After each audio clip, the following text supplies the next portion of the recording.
Hello, welcome friends to another episode of the show. I'm Joe, and today we're talking with a college president who looks mighty fine in orange, who left Chicago and spent 11 years proving herself 1,000 miles away in a very, very fine state, I might say. Then came back to finish what she started. Dr. Joyce Ester, president of Governor State University in South Suburban Chicago, 8 months in, right? About 7 months, but yes, just Wel- about. Welcome to the show. So, hey, real quick question right out of the gate. So, you left Kennedy King in Chicago, and then you spent 11 years in our great state of Minnesota, in Normandale Community College in Minnesota. Now you're back leading Governor State. Tell me, what's the unfinished business? Why the loop? I think the loop is like so many things. Like, there's no place like home in so many ways. I mean, that's not everyone's story, but for me, and when this opportunity came up, I could think about my upbringing here in the Southwest metro or the Southwest suburbs of Illinois. And I think about being able to pour into people the way people poured into me when I was a young girl here in this area. I grew up in a small town. We call it 9 blocks, Phoenix, Illinois, 9 blocks by 5 blocks. That's how big the town is. And it's only about 14 miles away from my institution right now. And so the ability to be able to lean into and to pour into that next young man or young woman is pretty Mm. awesome. Phoenix, Illinois. Didn't even know there was such a thing. Most people don't. So you go to Normandale Community College and you spent 11 years, which certainly just blows past all of the averages for a college president. What were you building there that took you that much time to actually just get right?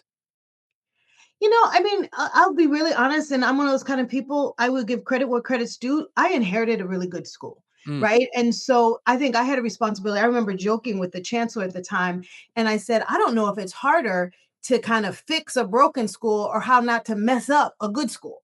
Right. And that's one of the things I was really focused on. Normandale had a really good tradition, had a lot of really good things that were happening there. And so for me, I felt like it was my responsibility to, for lack of a better word, take it to the next level.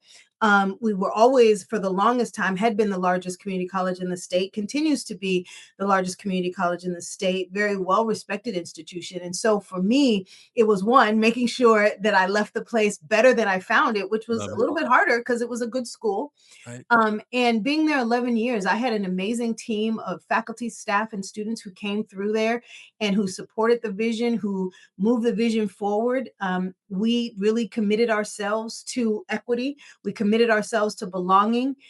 We committed ourselves to really creating this relationship where everyone matters, regardless of where you were in the institution. And nobody's perfect. It's never always perfect. But I think that fostering that, and the thing that gave me a lot of joy was when we would have new employees come in and they would say, oh my gosh, I thought you guys were just joking during the interview or just putting on airs. And it's true. People here open doors for you or people say Wow. hello for you. And that was important to me. And it sounds very trite, but I am just a really simple person that really believes people got to know you care before you do all that other stuff. And so that was really important for me. So the other interesting twist here, so community colleges are sending institutions, right, to transfer institutions. Now you're in a receiving institution. Um, that's fascinating to me. I've never interviewed anybody that was on one end and now doing the other. So you've been on both sides of that pipeline. What are you fixing right now? Okay, think about it. What are you fixing right now that you watch break at the community college side? I think that's a great question. And one of the things that I'm excited about my history is that I actually am almost equal in community colleges and four-year universities. And so I've worked in both. So before I was at, Kennedy King and Bakersfield College and those, I was also at Fresno State University. I was at the University of California, Santa Barbara. And what I notice is that so often universities, we say we want to accept students in as transfer, but we have a lot of barriers that sometimes we don't understand. And so for me, I feel like one of the things that I bring to this institution is that I'm listening for the things that I heard on the other side, right? What are those Right. barriers that our students are having as they're coming to transfer? The good news, though, about Governor State University is that our foundation we started as a receiving institution only. We actually, not until Mm. 10 years ago, we didn't have undergraduate students. We only had upper division students and transfer students. So this was an institution who built, their energy on transfer students. Now what our work is how do we deal with first year students, right? Which is something new to us within the last 10 years. And so being able to bring the experiences from Normandale, because those are first year students, those first 2 years as well. And so those are some of the things that I've been able to bring and to be listening for. So I think that that's really going to be important in my transition here at Governor State University. I led a roundtable yesterday of K 12 superintendents and college presidents, both from 2 year and 4 year institutions.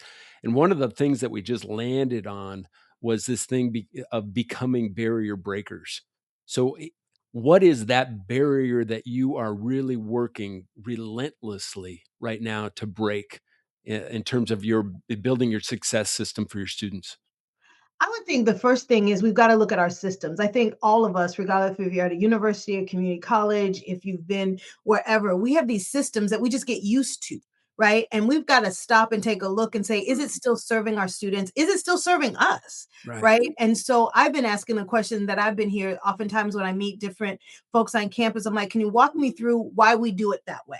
Right. And so we're really needing to understand because what might make sense to us we know may not make sense to a first year student, may not make sense to a first gen student, may not make sense to someone who's been out of college for 30 years. And so it's really going to be looking at our systems to figure out are we getting in students' way unintentionally? Because I really believe one thing I love about Governor State is that all of the people that I'm meeting, they have a heart for this institution, they have a heart for our students.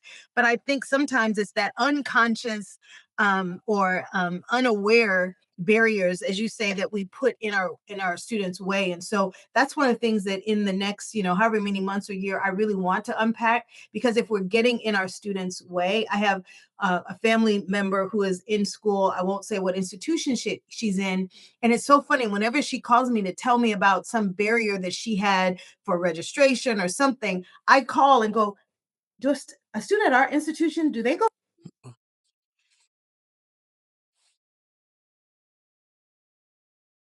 it, but I just lost you. Oh, there you go. Yeah, we broke there for a minute, but we're not gonna slow down. Let's keep That's going. okay. So you call So that office and so you then I'll go, call, I'm like, I'm curious, if a student had this issue, how would we deal with that, right? Because none of us are perfect, right? And I don't want anyone to think um that we're ragging on anybody because we all have our issues. I think the best schools have these issues. You might have that one person that meets the one person on that one bad day, and they're not going to get the best service and the best assistance. But I think that's going to be the thing that's really important. I think it's that courage to actually point and say, "We're probably average." Like you said, nobody's perfect. We're probably average in some of the ways that we're serving our students. I oftentimes take Uber rides from the hotel to the campus that I'm working on, and I will ask the Uber rider, "Hey, what do you know about this place?" And many of them will tell me, "I was once a student." And oftentimes it's a story of how that person washed out. Like I wasn't seen, I didn't have anybody really giving me very good directions, and I will bring those stories to the cabinet table oftentimes, and it crossed arms or open arms. I can't always tell you what I'm going to get, but being able to put the evidence on the table and go, here's what we're hearing. So I love the fresh eyes that you're bringing to the campus now. I mean, like you said, it's that water that you swim in that over time, you might even not be aware that it's happening. So good. So what did you inherit at Governor's State, right? In 2025, you took it over. What did you discover in your first 90 days that maybe you didn't understand in the interview process or the board didn't let you know about? Good or interesting? Yeah, I mean, it's public knowledge. I think, like a lot of institutions, I did not know at the time I was interviewing the specifics of the financial position of the institution, Yeah. um, and the financial operations that were happening and managing. And so, but one of the things that I did is, as soon as I understood where our financial position was, and I'm hearing from my campus, and they said that this is new, I shared it with everyone. opened it up. We had a town hall meeting, told everybody, here's the position we're in, here's the deficit, here's what we're going to try to do to fix it. Let's move forward. And so it's that transparency of really explaining. So I would say that's the one thing though um that I was not aware of when I came in. Now, it's not surprising, right? Because most institutions are having some kind of financial challenges. So that was the one. And then again, I would also say, aside from, like I said, some people don't know this institution, but on the same token, those that do, the way they speak about this institution, it is just amazing. Like whenever I am out at the grocery store or somewhere and someone knows I'm from Governor State, they're like, oh, I went there, or my cousin went there, or da da da. Oh my God, it changed my life. I mean, I love the different places that I went to school. And yes, they probably changed my life too, but I don't think I say, oh my gosh, they changed my life in the way that people do. One of my favorite stories that I love to tell, I had just started my job and I had already had a vacation planned. This is going to sound a little, uppity, but I had already had a vacation planned and I was clear on the other side of the world. I was on a cruise and I was waiting for the bus to come back to the cruise ship. And I'm over on a venture and I'm standing next to a woman. And long story short, she's like, where are you from? And I'm like, I'm, Chicago. You always say Chicago. You never really say the suburbs because nobody would know it. Right, right. And then I said, but really, I live in Moni. And the woman's like, oh, I live in, where she lives. And I'm like, really? She goes, well, what do you do? And I said, I work at Governor State. She goes, oh my gosh, I'm an alum of Governor State. So is Ah, my daughter. what? I mean, it's pretty amazing. And so it is just it's been wonderful to really hear how this place, because Governor State, a lot of our students are first generation college students. A lot of Right. our students are non-traditional students. They're coming back. I was just having a conversation with one of our students just yesterday, and this is a gentleman who is a veteran. He has like 4 kids. He's doing all this stuff, but he's now back as an undergraduate student, fully engaged in student senate and in clubs and all this other kind of stuff. And it's so wild to see Mm. the university experience from his, vantage point. It's really pretty cool. I see a pattern. I definitely see a pattern. So Kennedy King, urban Chicago, high need students. You've got Normandale. I know it for a fact. You've got just wonderful opportunities to change lives, right? And then Governor State, South suburban Chicago, transfer, working adults, people who need higher education to alter their lives. You could have made the decision to go to a place that had some real thick foundation, serving privileged students, but you chose an institution that was really doing the work. Why? Why did you choose that level of complexity over comfort, boss? I'm just being straight up. Well, I'll be straight up. I could have stayed at, Normandale Community College, right? At that point, I was 11 years. I feel at most I probably have 10 more years before, well, maybe a little less before I want to retire. And so the thought to me was, okay, do I become a 21-year president at Normandale, which at some point I think I might have lost, my effectiveness? Or do I then give that 10 years somewhere else? And then, like I said, this came up for me. If I want, one of the things I've learned, especially at this point in my life, I knew that I needed to be a place that not only fed my spirit and my soul professionally, but it also had to do something for me personally. Mm, And this is a place where I have family roots, I have friend roots, I have a community here, because we know that the role of the president can be hard. And so, and especially for me, like I don't have a partner and any of that kind of stuff. And so being in a place where I actually have community, as if I would have gone somewhere else, I would have had to work at building some of those communities. And so that's really kind of nice. And so as I deal with this work, being able to know that I have community and people, there's some people I'm reconnecting with from high school and stuff like that, which is so really good. cool. So good, so good. The other thing I know about leaders and culture, right? You think about 11 years at an institution, you built a culture. It takes 5 to 7 to truly intentionally, if you're accelerating all things good and productive, you're building a healthy culture over that time. So my guess is, um, and there's some things at Normandale right now that are just a part of the culture that haven't changed, even though your taillights pulled out of that parking lot for the last time, back in maybe July.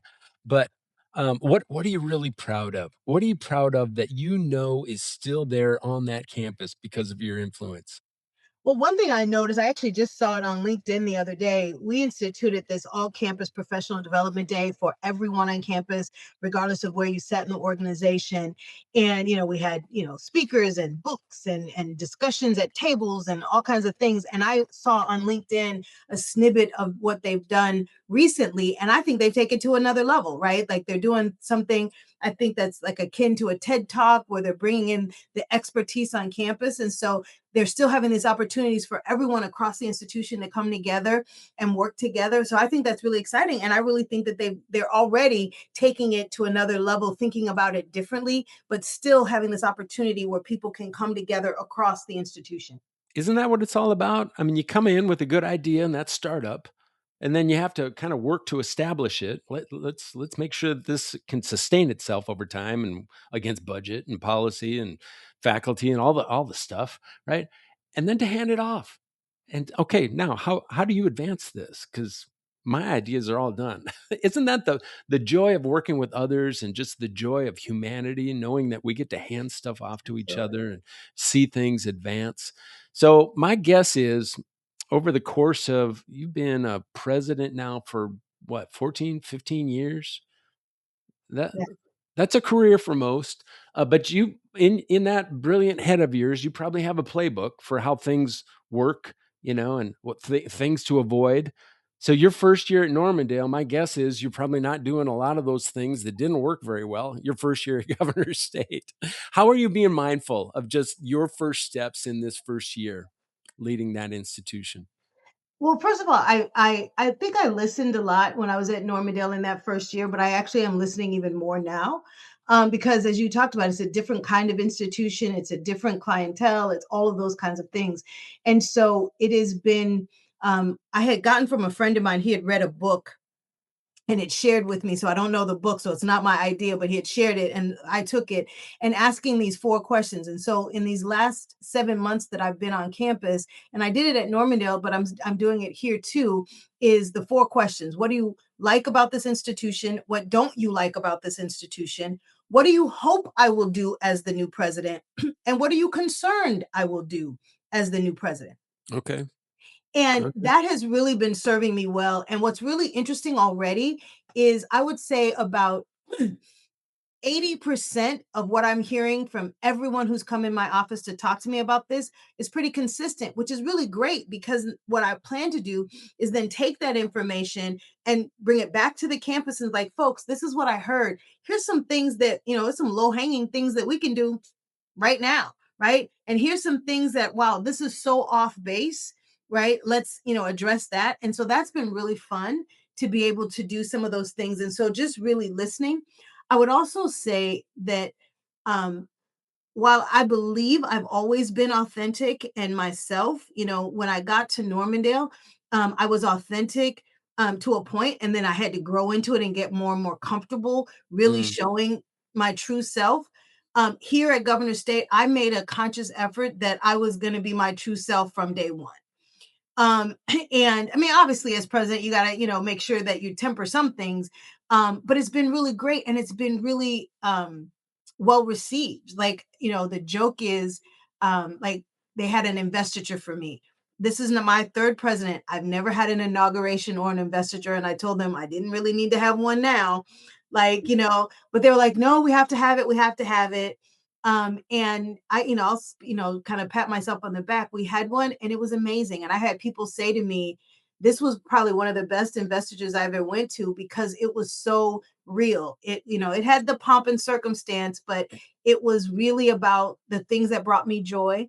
My whole investiture time was about home. When I applied for the job, I use home as an acronym that meant honoring our mission for everyone, and that was how I used it. And then when I got to my investiture speech, I wanted to use home again, and I connected it to a Ghanaian word for home from the Frafra community, and the word is Yeri, Yeri, and still using home, right, as mm, something that rich, guided the work. so And rich. so the Y stood for you, which meant the people. I wanted to focus on the people in our community. The E was the economics. Let's make sure that we get our budget and our finances. The R was reputation. Let's make sure everybody knows the amazing institution that's here. And then the I is innovation. How can we do things differently and still maintain excellence and do wonderful things? And so I continue to use Yeri and home in that work. And so I had, poetry, because poetry was important to me. So I had faculty and staff and students do poetry readings. It was Mm. amazing. We had gospel is important to me. We have a new student group, which was a gospel group. So I got them to sing, and everybody thought that was amazing. I mean, so it was just really wonderful. And then I had some amazing friends and colleagues to speak. And one of the ones who, and I love it because it really speaks to Dr. Bobby Cordano. I don't know if you know Bobby, Yeah. who's the president of Gallaudet University, who is my friend and colleague. She was one of my speakers. And it was great because there was a lot of people who have never been, in a space where, your speaker is, using a different language, right? In this case, sign language. And so it was just a wonderful opportunity. I say all that to say it was really important for me to just bring my true, authentic self from day one into that community. You got nothing to hide from. You just lit up when you were telling those stories. I'm just like ready to run through a wall. So let's just say it's 2030. Okay. You're not going anywhere. It's 2030. You've been at Governor's State for 5 years. Okay. And what are you building that's going to make other regional universities kind of tilt their heads saying, I want to study your model? Well, one, I want to build a very strong financial institution such that it will be able to withstand, kind of the ebbs and flows of things that are happening so that we're not so kind of dependent on those things that we can't control, right? Right. As far as those. And so that would be first and foremost.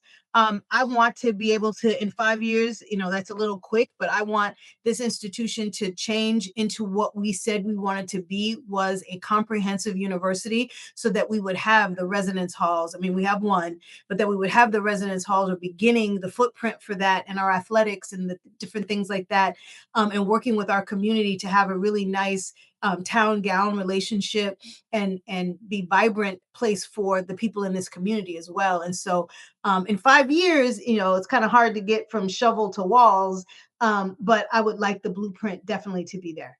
Mm. Okay, superhuman. We're going to see how human you really are. Lightning round, lightning Okay. round. You ready? We're going to have some fun. What's a quote that you live by? My mother always told me, never let anyone steal your joy. Vikings or Bears? I'm not a football fan, but I got to be Bears loyal. That's safe. That's safe. How about deep dish or tavern style? Tavern style, cut in squares. Okay.